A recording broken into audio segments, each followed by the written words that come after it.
Have you ever wondered how the Pathfinder ministry got started, or how the ministry became known as Pathfinders? In the spirit of the Oshkosh International Camporee, David Trim explains the origins of Pathfinders. The origins of Pathfinders lie in the creation of missionary volunteer societies in 1907.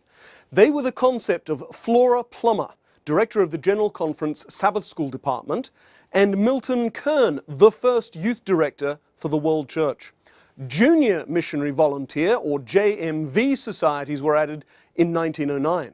The idea of local clubs doing outdoor activities was advocated in 1922 by Arthur W. Spaulding, director of family ministries at the General Conference, who in 1919 had started a small group of what he called mission scouts for the youth of his home church. The first campout by junior missionary volunteers was at Town Line Lake, Michigan in 1926, and at some point in late 1927 or early 28, the term Pathfinder was first used, probably by John McKim, youth leader of the Southeastern California Conference.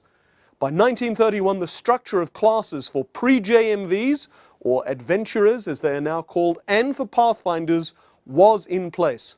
From Busy Bee through what was then called Master Comrade, but since 1951 has been called Master Guide. Pathfinder clubs began to spring up across the North American division, and in the late 1940s, the Pathfinder emblem, flag, and song were all created. In 1950, the General Conference authorized Pathfinder clubs for the world field, with Lawrence Skinner, the first World Pathfinder director.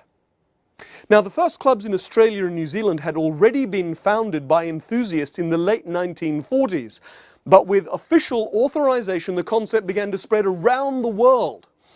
It adapted to local circumstances and languages. For example, in Brazil, Pathfinders were called debravadores. In Spanish-speaking America, they became conquistadores.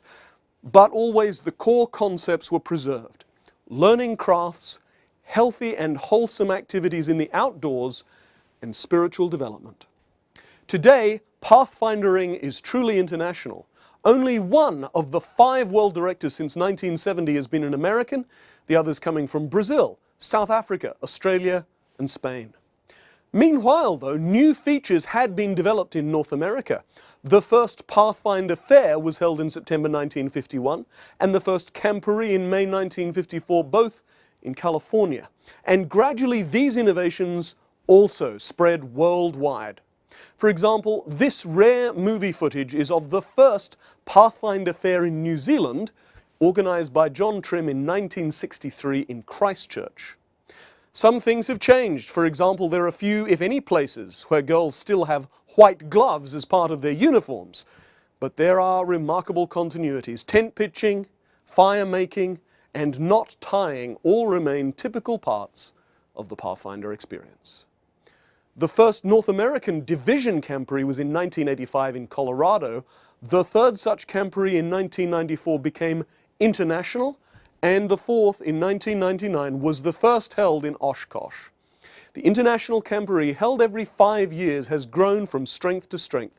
Youth leaders and Pathfinders across North America and the globe look forward to it, plan for it, and fundraise so they can go to Oshkosh. The vision of Flora Plummer, Milton Kern, Arthur Spaulding, Lawrence Skinner, and others continues to inspire Adventists of all ages around the world, shaping young lives for service to our Lord Jesus.